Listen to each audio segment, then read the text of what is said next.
O aculturamento não é só pela punição, Fernando, desculpa discordar, mas o início foi pela punição, mas hoje ela não é mais pela punição. Por favor, gente, estou falando. Olha só, o aculturamento só se dá, claro. O que faz o cidadão se mexer? Pôr a mão no bolso, senão ele não se mexe. A outra coisa em relação ao CREA, que o Ricardo falou ali. O CREA é uma autarquia federal e o objetivo dela é exatamente fiscalizar o exercício profissional e não as obras públicas. Quem tem que fiscalizar a obra não é o CREA, não é a função do CREA. Eu não te dei a parte não, companheiro, por favor. Então, olha só, eu estou terminando. Quando o senhor quiser falar, o senhor se inscreve na mesa e fala, ok? Então, em relação ao CREA, é inviável. O CREA não tem autonomia, inclusive, para isso. Ele está submetido ao CONFIA e ele tem que cumprir a Lei 5194, que determina quais são as funções dos conselhos regionais e do Conselho Federal. Eu não estou querendo polemizar nada, eu só queria dar essas duas explicações. Muito obrigada. Rômulo Silva, da Divisão de Estruturas. Gostaria de fazer uma pergunta ao presidente. Gostei de ouvir falar em projeto, gostei de ouvir falar em lei. É muito importante que o Brasil tenha lei e tenha projeto. Dentro da sua palestra, teve um ponto na área que é a minha área, a área de ponte, que fala de junta.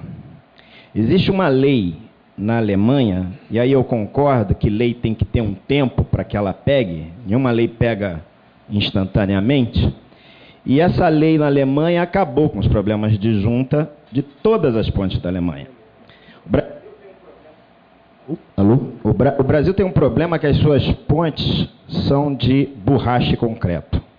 E a lei na Alemanha impõe que as juntas sejam de aço.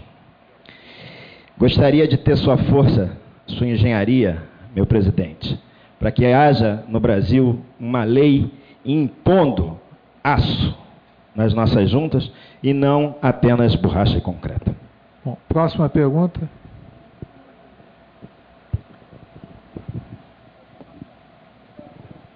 Doutor Lacerda, por favor. Eu sou aqui conselheiro aqui do Clube de Engenharia. Eu não estava querendo fazer exatamente uma pergunta, mas só uma extensão do que do sócio Tomás de Aquino falou, tá? No sentido da importância do projeto detalhado. Tá?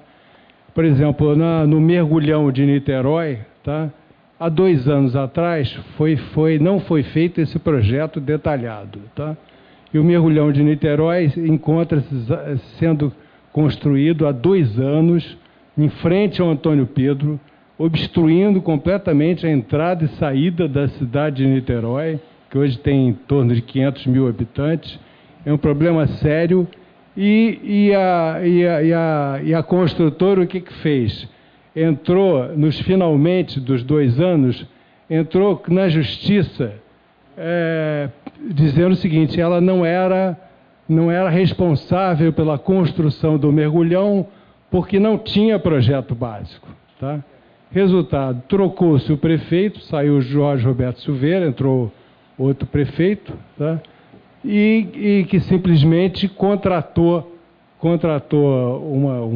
a EMOP para fazer o que anteriormente não foi feito, que foi a sondagem do solo. Por quê? Porque durante a construção desses 2 anos, desse mergulhão, a construtora descobriu rio, tá, e rocha. Tá? E tanto a rocha como o rio praticamente inviabilizaram a construção do mergulhão. Tá? Resultado, tá? A sondagem do solo foi feita pela EMOP em vários pontos, tá?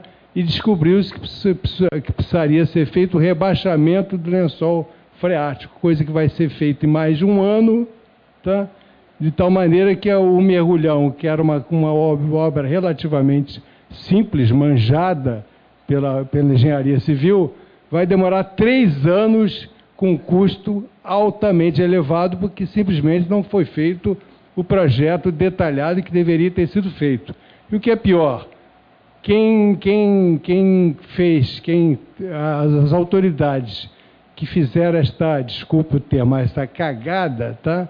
Continuam aí completamente livres, sem processo nenhum judicial, sem nada, tranquilamente aí. Isso aí realmente a impunidade é uma coisa terrível. Eu concordo plenamente com o nosso chefe da divisão de engenharia econômica. Tá? Bom, vamos para uma última pergunta, pode ser?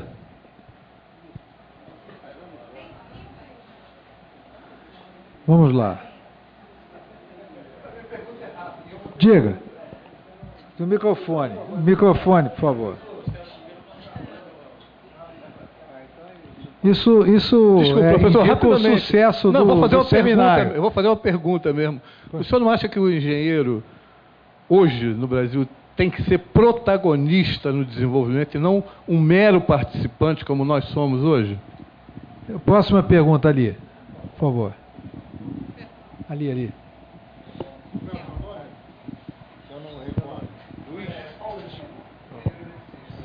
Professor França, com relação à última reunião que tivemos no seu encontro, na sua apresentação lá, né, prazer em revê-lo, né, qual foi o avanço afinal, né, dentro dessa tratativa da inspeção e da certificação predial?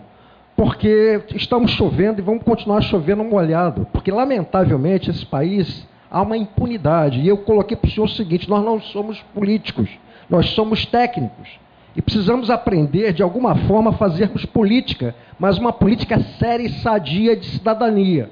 Né? Porque o politiqueiro é aquele que vote em mim por interesse.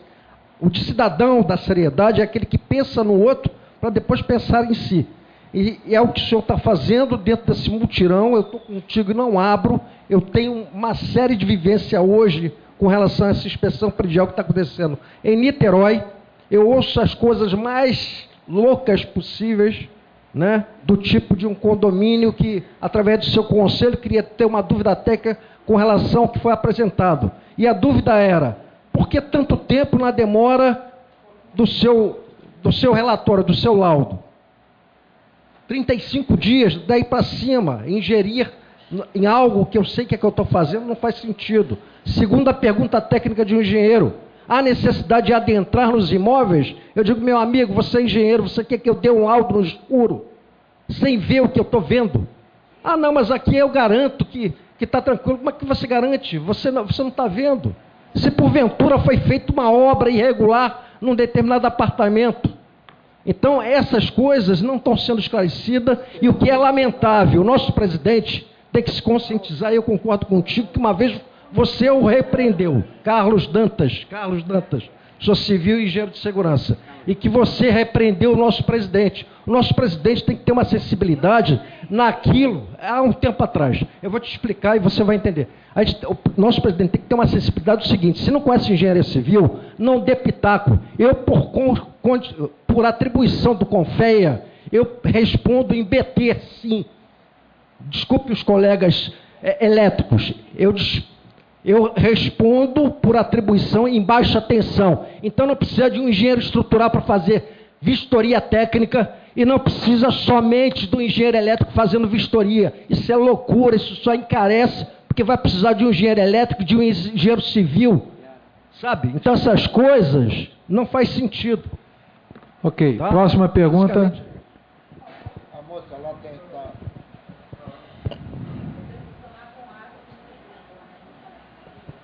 Boa noite, meu nome é Lúcia Santos, sou gestora de obras civis, associada ao clube. Primeiro, queria parabenizar pela palestra, né? Embora a questão da manutenção seja meio que lugar comum para todos nós profissionais, é sempre muito bom acentuar essa necessidade. E eu identifiquei, até pela palavra dos colegas aqui presentes, que são vários panos de fundo, desde a questão de políticas públicas, da questão da formação educacional hoje em dia na grade, né, das engenharias. Mas eu acho que a gente tem que fazer também uma meia-culpa no sentido também o seguinte, que nós também somos, em alguns aspectos, né, e falando de uma forma generalizada, coniventes com algumas situações. Por quê? Quando a gente permite, quando a gente participa de processos fraudulentos de licitação e de obras superfaturadas. E aí, nesse sentido, eu vejo o seguinte, que o CREA deveria estar tendo uma participação maior, mais efetiva, com relação à questão do Código de Ética. Eu sinto carência nesse sentido. Entendeu? Eu entendo o CREA, que é uma autarquia pública federal de sui generis, ou seja, ele tem uma missão específica que é com relação ao profissional, ao exercício profissional. E é nesse ponto que eu sinto carência do CREA ser mais ativo nesse sentido. Então, eu queria deixar essa contribuição para que o clube também, até porque a maioria daqui faz parte do conselho, né, também fosse levar essas demandas para o CREA, para que atuasse mais nesse sentido. Próxima. Quer fazer alguma pergunta?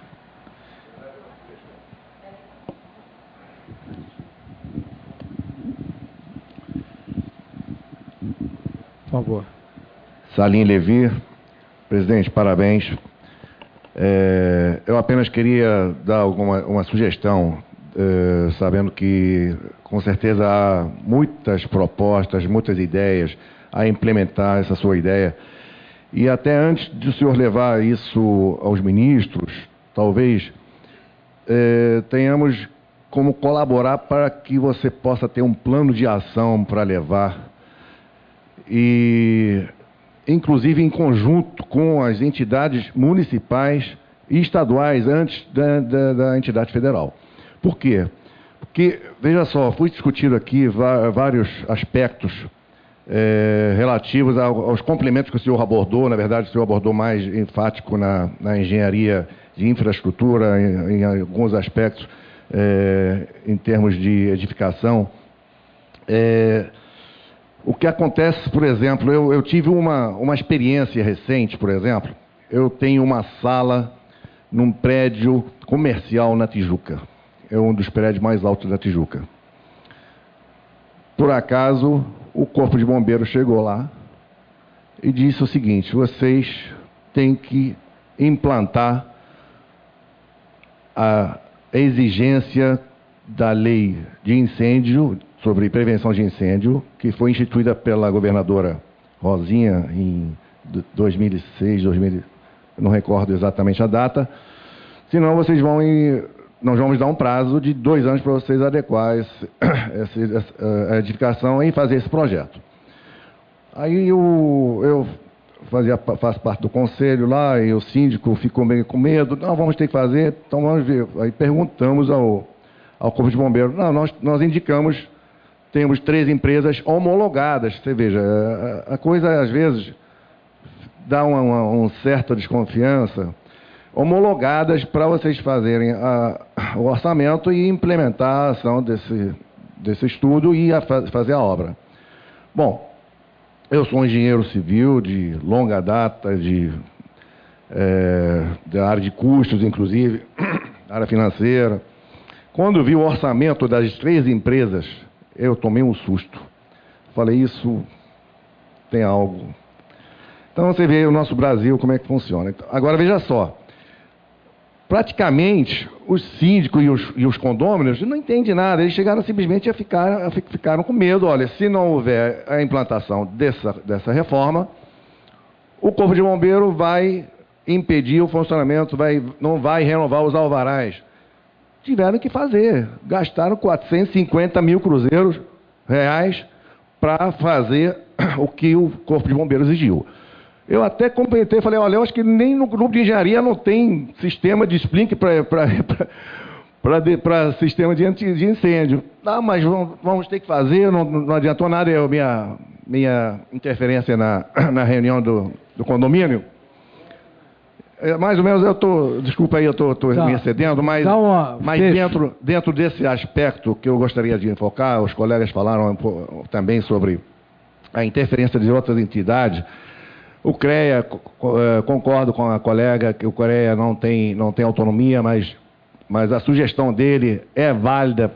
Teríamos que realmente tentar ver se amplie a ação de fiscalização do CREA para a fiscalização mesmo vistoria. E temos também uma ideia que eu pensei, que eu li a respeito, por exemplo, em Nova York, em outras cidades grandes, depois que houve o acidente aqui no centro, existe essa autovistoria que é obrigatória 5 em 5 anos, e funciona. Vamos ver como é que funciona isso, pegar esses exemplos, talvez aí fazer uma força-tarefa, pegar, por exemplo, passar o e-mail da diretoria. Funciona porque, você citou Nova York, primeiro, direito saxão, totalmente diferente do nosso mas veja... Segundo, a punição é falência para quem desobedecer. Mas aqui, Fernando, aqui... O Corpo de Bombeiro exigiu e falou que se não fizer, fecha o prédio. Mas a Boate Kiss também foi a mesma coisa. Fecha o prédio. A prefeitura chega e lacra, a Defesa Civil lacra. Então, temos leis que quando a entidade fiscalizadora quer fazer valer, ela faz valer. E fecha e interdita. Interditaram vários imóveis, você sabe disso aqui no centro. Okay. Então tem esses detalhes que eu acho que são importantes. E aí a gente fazer uma força-tarefa, levar as ideias para os e-mails, selecionar quais são realmente as propostas, para que o nosso presidente Francis possa saber o que conversar com as pessoas. É só isso. Muito obrigado. Mais alguma pergunta? Doutor Francis, suas considerações finais, por favor. Eu só queria dizer duas coisas. Primeiro, que eu concordo em gênero, número, grau com tudo que eu ouvi aqui, né? Acho que não tem perguntas a responder. Eu concordo com relação ao assunto da junta.